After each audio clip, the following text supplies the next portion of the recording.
Hello again and welcome back to English Today. This is DVD 12 and the fourth DVD in your lower intermediate level. And in this DVD, we'll begin with another 2 episodes of our story, That's Life, followed by our special TV programs, which include 2 interesting discussions, one about the City of London and the other about migration. Then, in the grammar section, we will be learning more about comparative forms, and we'll be studying that very important tense, the present perfect, about how and when to use it. So, have fun.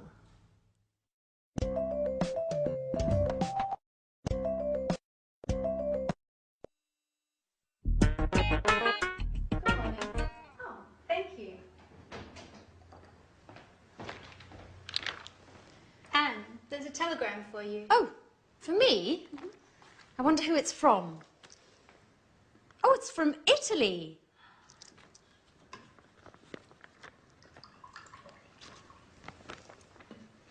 Come on, Anne. Tell me who it is from. You know I'm dying of curiosity. It's from my sister, Kimberly. She says she's coming to visit me. And, well, she's arriving on Thursday. Today's Thursday. Oh, my God. It is. What? Oh, what? Now I have to tidy up and do the shopping, and the house needs a good cleaning as well. Oh. Slow down and calm down, Anne. We've got time. So, who is older, you or your sister? I am. And are you similar or different? Well, we're quite different. She's shorter than I am, and she's got blue eyes. Hey, what are you talking about? About Anne's sister, Kimberly. She's arriving this afternoon. Great, I can't wait to meet her. Is she as cute as you, Anne? Well, stop being silly, Jack. You're the biggest joker I know. I have to get going now. Remember, don't leave the house in a mess. Is that all she thinks about when someone is coming? Cleaning, vacuuming, tidying up and dusting? Do you think Kimberly is worse than Anne? If so, we're going to have a lot of work to do. That's right. 2 sisters means twice the work.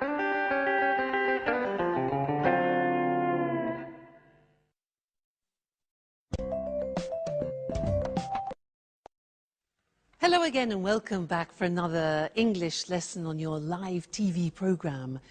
Now, in that episode which you just saw, we learned that Anne has a sister called Kimberly, and that Anne is older than Kimberly, and Kimberly is shorter than Anne. And Jack asked, is she as cute as Anne? Now, those were examples of different ways of using the comparative form, which is what I want to look at with you now. For example, look at this. This is one book, this is another. They're not the same. So we say, this book is bigger than this. This book is smaller than this book. Okay, they're not the same. 2 more examples. We have 2 pens. This costs €20. This costs €7. So when we compare them, we can say this pen is more expensive than this pen, and this pen is less expensive than this pen, or this pen is cheaper. Remember adjectives with 1 syllable, cheaper than, but less expensive because it has a 3-syllable adjective. Now, the next thing is what happens when objects are the same. For example, look at this. Mr. Elephant. And look at this. Another Mr. Elephant. 2 elephants. These are exactly the same. So, when we compare them, we say this elephant is as big as this elephant. So we say as plus the adjective and then as again, as big as. This elephant is as heavy as this elephant. So when two things are being compared and they're the same, we use as. So we'll look at the screen now and we'll see that in the written form. Okay, so we said at the beginning, when something is bigger, larger, we say more than. So London, for example, is more expensive than Paris. And when two things are the same size, like our elephants, we use as. So London is as expensive as New York. So these are comparatives of equality. And then the other example was when one thing is smaller than the other. So Paris is less than London, less expensive than. Paris is less expensive than London. All right? So 3 different ways of using the comparatives. And you'll find that very useful when you're having conversations with your friends. So remember, when they're the same, he is as big as he. The 2 elephants. Great. So enjoy your learning, and I'll see you again very soon. Bye.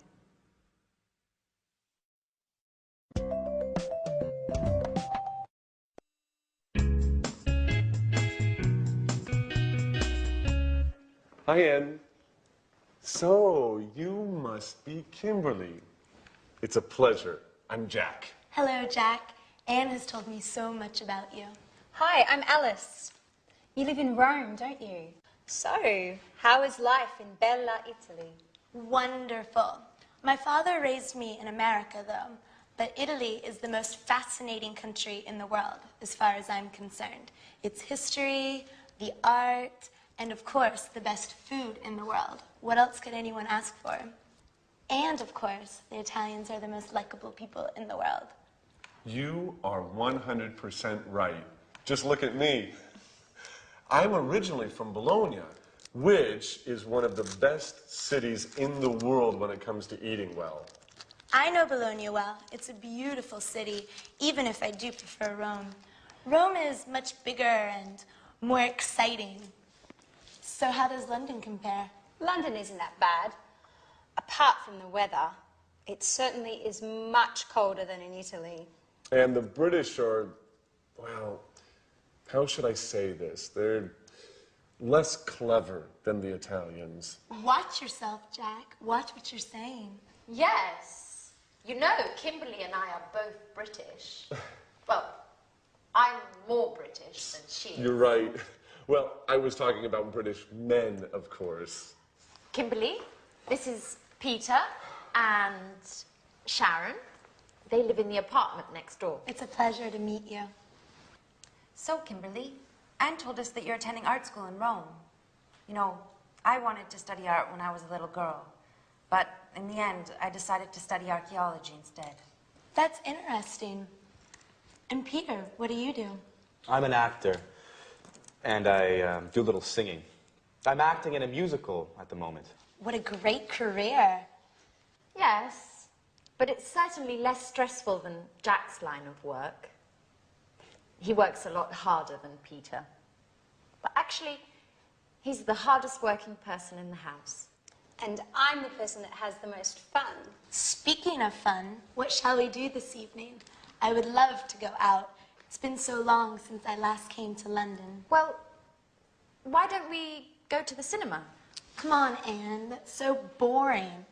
Why don't we do something more exciting? I don't know. We could go to the pub and get something to eat. And after that, why don't we go to a disco? Wow, what a surprise. You two are completely different.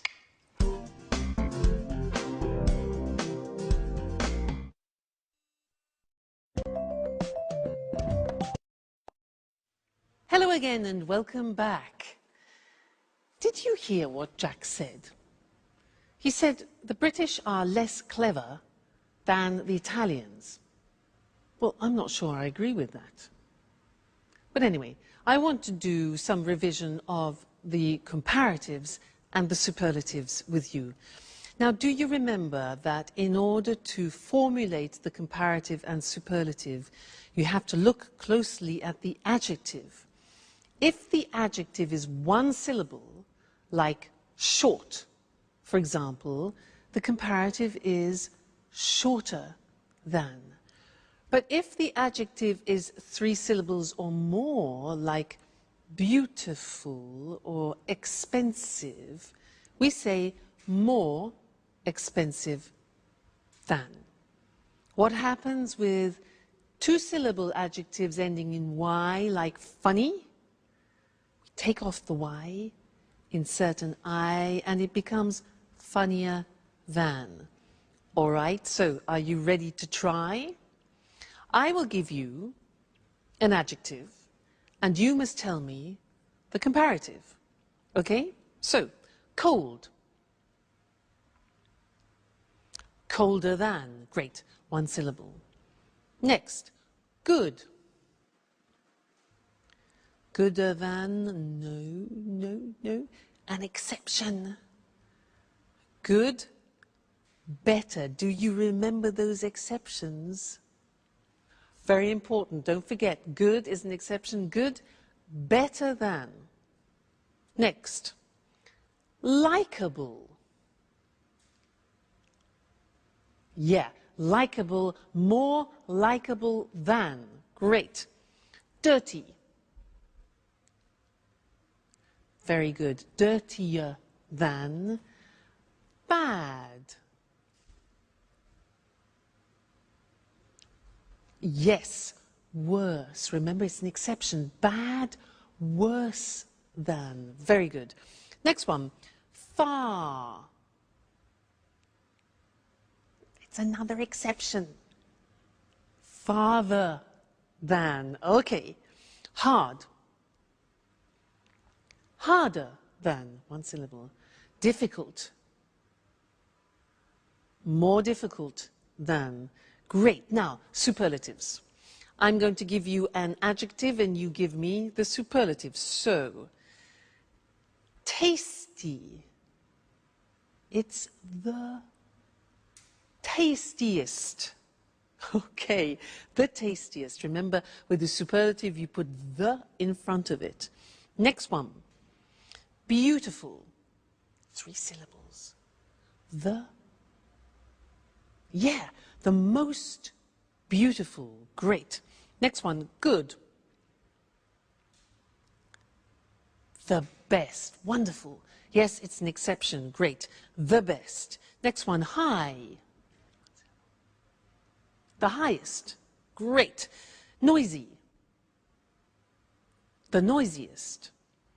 Bad. The worst. Very, very good. And one more, large. The largest. Fantastic. You see, it's just practice. The more you practice, the more you remember, the easier it is. Great. Well, congratulations, and I'll see you again for some more grammar in the next lesson. Bye.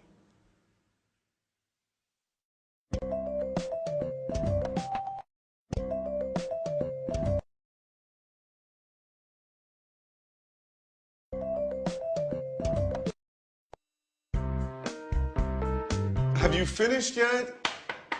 Alice! No, Jack, I haven't finished my shower. Could you ask Anne to come in here, please? She's just left. Come on, I'm pleading with you. Alice, I'm late. Okay, I've finished. Calm down. The bathroom's all yours. Finally, you've been in there for over an hour.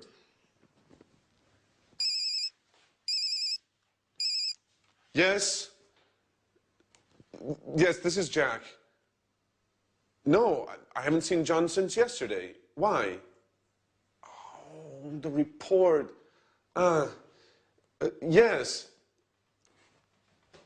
No, I haven't finished it yet.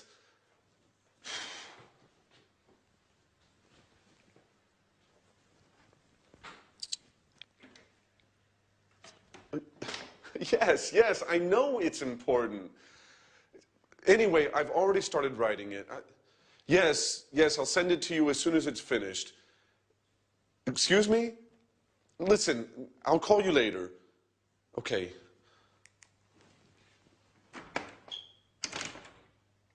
Alice, if you don't open this door, I'm going to knock it down. Actually, it's Kimberly. I've just come in. Is everything okay, Jack? Yes. No. I've been waiting to use the bathroom for over an hour. I must get to the office. Okay, Jack. It's all yours. I'll use the bathroom later. Thanks, Kimberly. That's very kind of you. Sorry.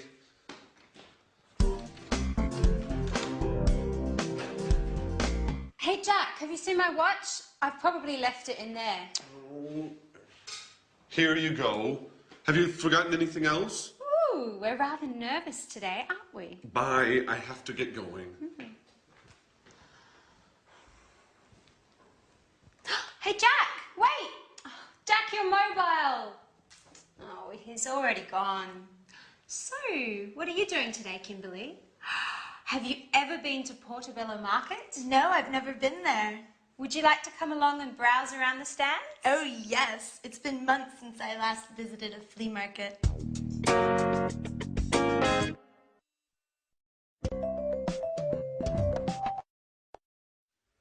Well, Jack is becoming more and more Italian, don't you think?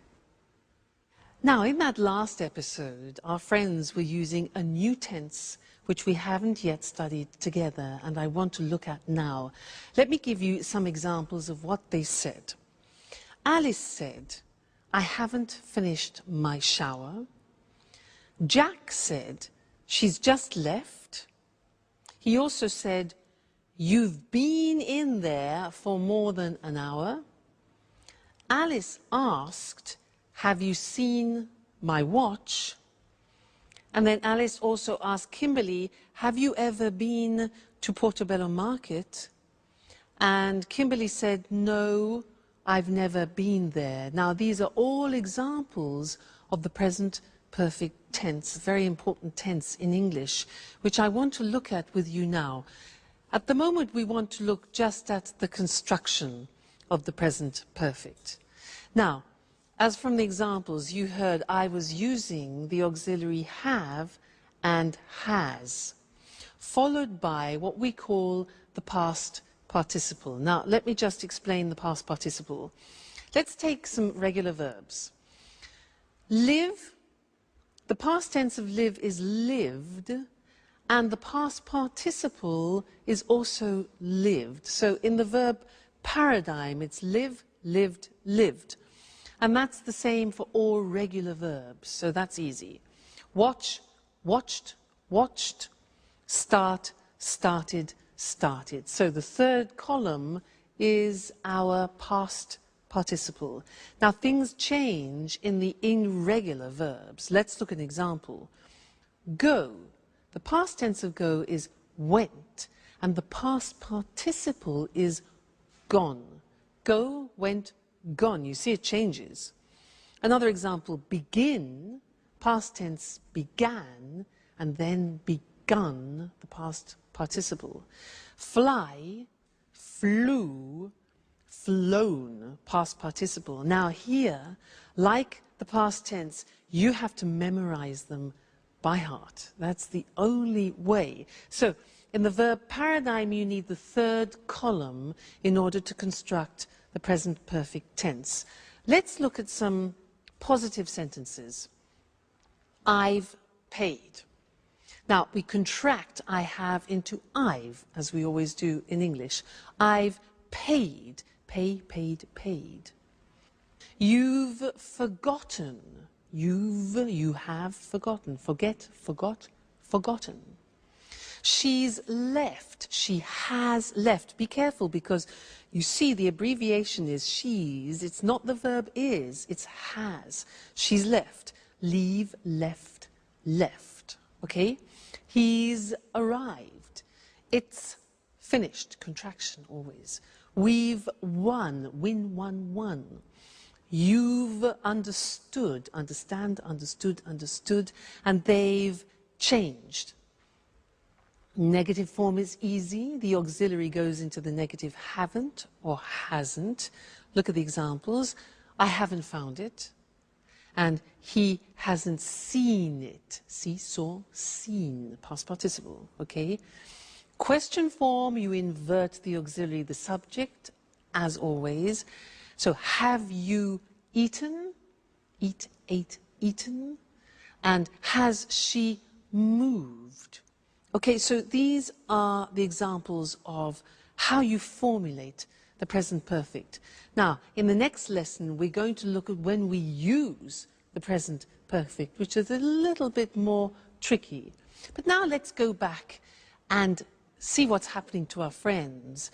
Jack arrives home and he's very tired. Let's go and join them. Bye.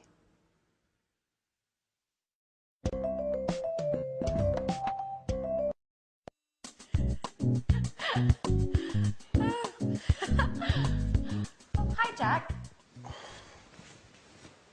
Oh, what's the matter? You look awful. I'm a wreck. And I've lost my mobile. No. Alice told me you forgot it when you left the apartment this morning. That's where it is. I've looked everywhere. I must admit, I've been a little distracted lately. I guess I need some rest. You know, I haven't had a holiday since they transferred me to London. Oh. Okay, well, relax a little now. Kimberly is showing me some photos of a party they had at university last month. I've never seen such funny photos. Hey, this is a picture of the Faculty of Economics. I've been there for a seminar. Really? When did you attend that? Well, I was only there for 4 days, but it was really interesting. Hey guys, I've just got off the phone to Peter and he wants to know if they can come over in a bit. He wants us to convince Sharon to move to Japan with him. She hasn't decided yet if she wants to go. To Japan? It's a great country. Have you ever been there? No. And to tell you the truth, I'm not really interested in going. Why do you say that, Jack? You're right, Kimberly. Japan is a fascinating country. I haven't been since 1995. Who knows what has changed since then? Do you mind if I go to my room? Today was awful. I'm dead tired and I haven't had anything to eat. Please tell Sharon and Peter, please give Sharon and Peter my regards. I'm really not in the mood to chat this evening.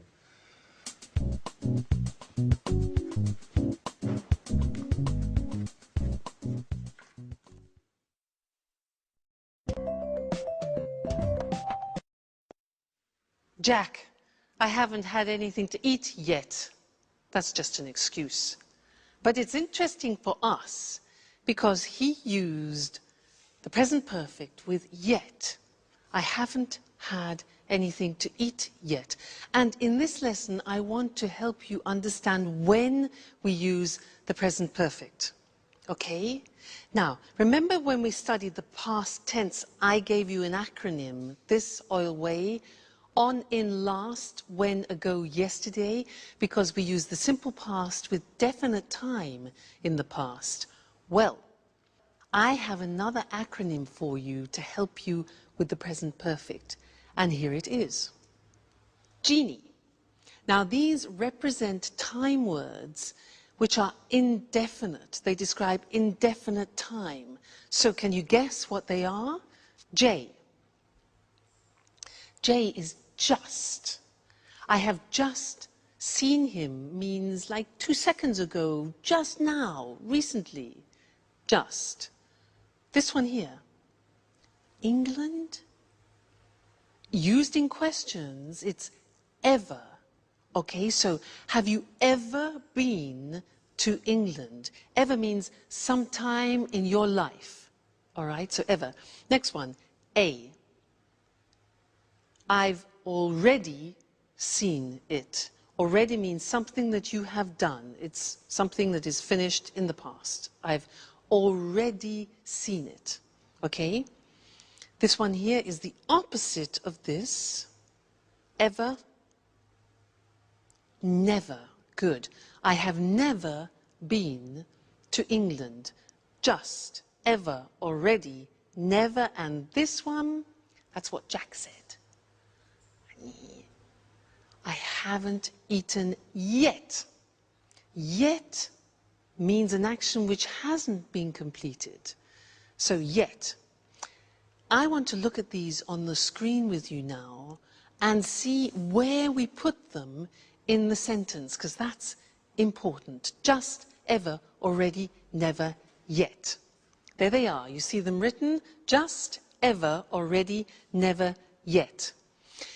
So, they are indefinite time words. Look at them in the sentence. I've just come. Do you notice where it is? It's before the past participle. After the auxiliary, before the past participle. I've just come. Second example, have you ever been there? Ever is before the past participle. Great. He's already gone. It's before the past participle. And I've never seen them before the past participle seen. So just, ever, already, and never are before the past participle. Look at the last one. I haven't finished yet.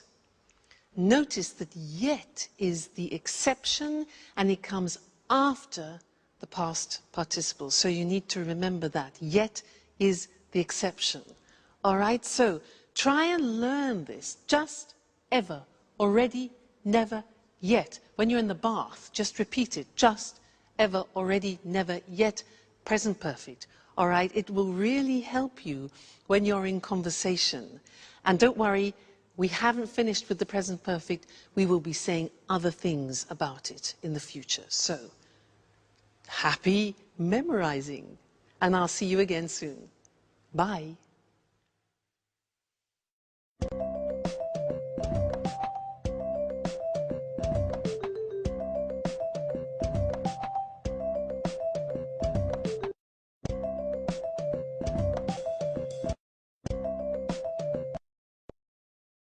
Hello, and welcome to this week's edition of Let's Talk, the discussion program with our commentators, Tom and Marie. Good evening, everyone. Good evening. Oh, Tom, you went to London last week, didn't you? You told me you had a meeting with an important businessman. Yes, I did.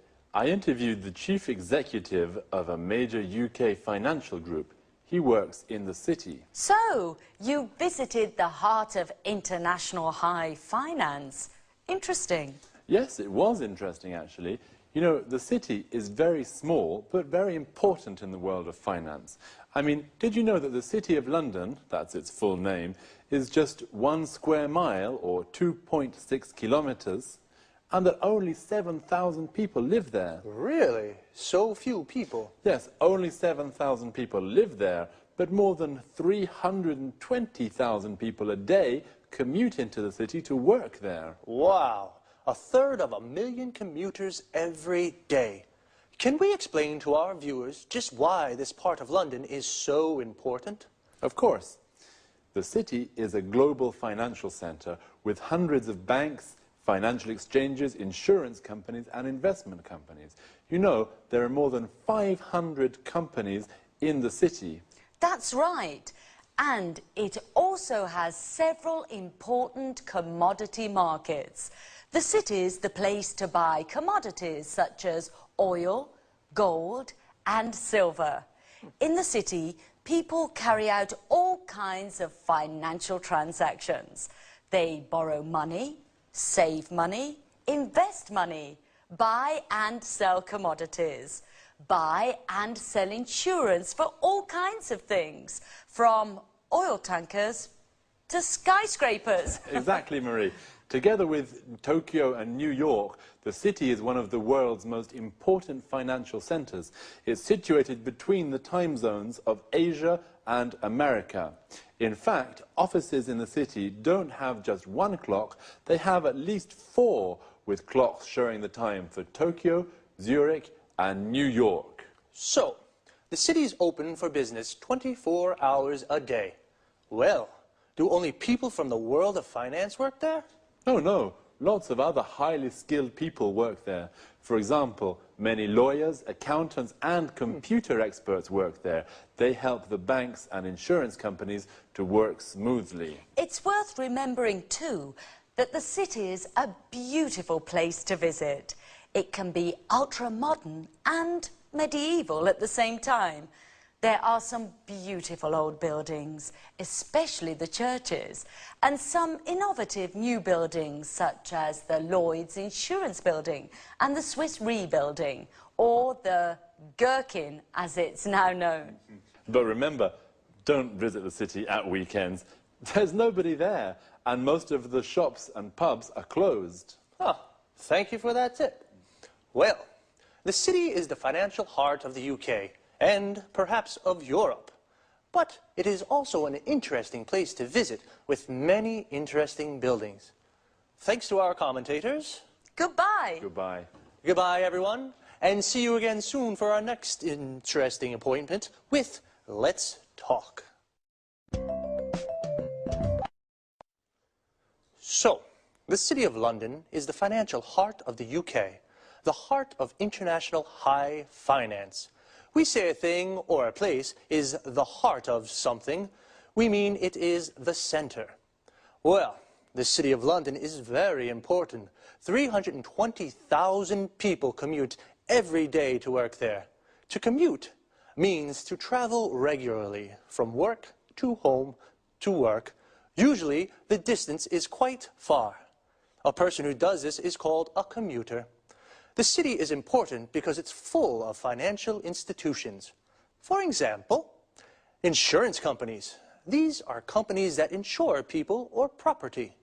This means they guarantee against loss or damage. Now, most people have car insurance.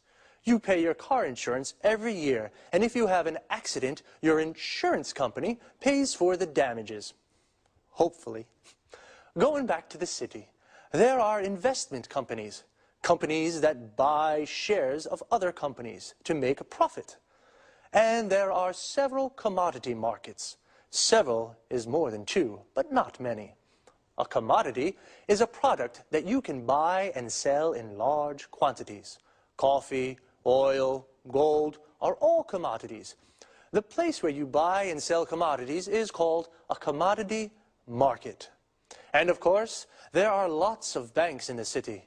A bank is an institution that carries out financial transactions. To carry out means to do. Financial transactions are the things you do with money. Some examples are, you can borrow money. To borrow means to take and then to give back later. You can save money. To save means to keep secure. The bank keeps the money for you. You can invest money. To invest means to buy something or put your money into a company to have a financial return. People invest money to make more money. See you again soon.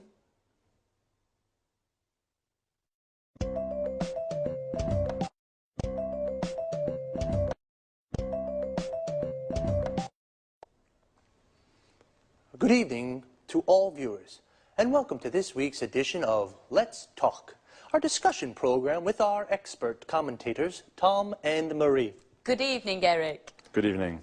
Well, according to the data from the latest European Conference on Migration, the number of migrants arriving in Europe has increased enormously over the last 5 years. EU politicians are divided on this issue. Some of them believe that migration is a bad thing and causes lots of problems. On the other hand, other politicians maintain that migrants contribute to the developing of the economy. Could I ask what you think about these issues? Well, in my opinion, Migrants don't help our economy. On the contrary, they take jobs from local people and push down pay rates for both unskilled and skilled workers. In fact, migrants are often paid less than the legal minimum wage. I'm afraid I don't agree with you, Marie. Many employers use immigration to plug labour shortages, for example, in agriculture. Farmers employ thousands of Eastern European workers to pick their crops, as they can't find local workers to do the work. Oh, that's true. In addition, there are low birth rates in most European countries, particularly in Spain and Italy.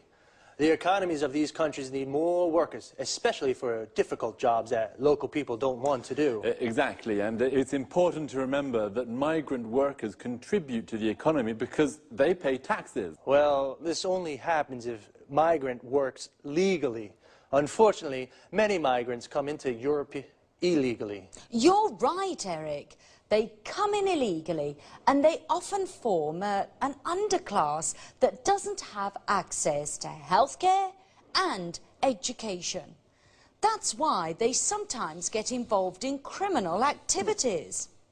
I think some immigration is okay, especially if the immigrants are asylum seekers or refugees who can't return to their home countries. Apart from this, I think European governments should put a stop to immigration. How do you suggest they do this? Well, the EU should do more to help develop the economies of North and West Africa. This would help economic migrants, migrants who come to Europe to work, to stay at home, find a job and develop their local economies. Come on, Marie. Today, the world is a global village. People have always moved around the world. Don't forget, for example, the millions of Europeans who migrated to North America at the beginning of the last century. They experienced the same problems that the Africans are experiencing today. That's right, Tom. Migration is as old as the human race. People have always moved to where it is possible to make a living. Maybe we should get used to the ideas that our society is becoming more and more multiracial. Okay, this discussion has been very interesting, but unfortunately it is time to say goodbye to Tom and Marie. Goodbye, Eric. Goodbye. Goodbye. Goodbye, and see you again soon for our next installment of Let's Talk.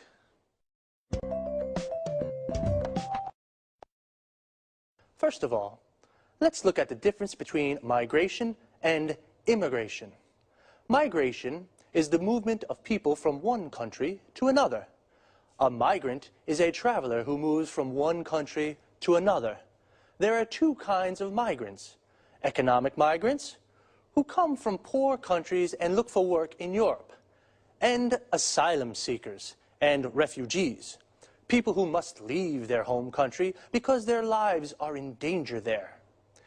Immigration is the migration of people into a country to live there. So, an immigrant is a person who goes to a foreign country to live there. Data shows that the number of migrants coming to Europe is increasing. Data is another word for information, usually numbers. Well, there are divided opinions in the EU. The EU stands for the European Union.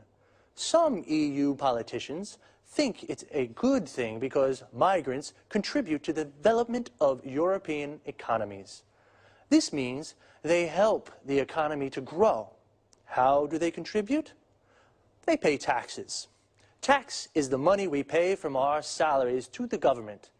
And employers, these are the people who give jobs to other people, use migrants to plug labor shortages. This means they give jobs to the migrants because there are no local people to do the work. Other EU politicians think immigration is a bad thing because migrants push down pay rates. This means they reduce the amount of money that people are paid. How do they push down pay rates? They are often paid less than the legal minimum wage.